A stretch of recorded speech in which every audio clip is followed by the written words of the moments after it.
This is the elevator at the new house building in Salt Lake City. 11. Nope. 10. Nope. Well, we're going up. Never mind. Wait, what?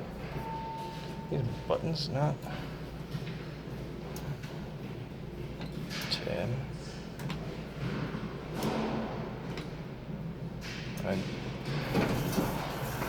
Whoops.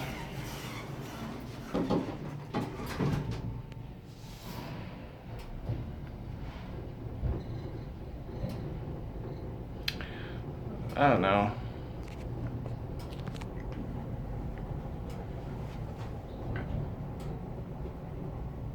Eighth floor. I don't think I can actually go up tonight. Yeah, I gotta head back down.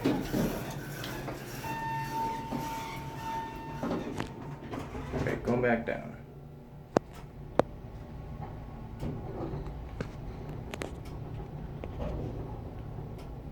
Get a look at the fixtures. HID reader there. You can tell this was an old Otis with the safety guys. You can see the little spots right there where the old electric eyes used to be. Pretty cool. That's it.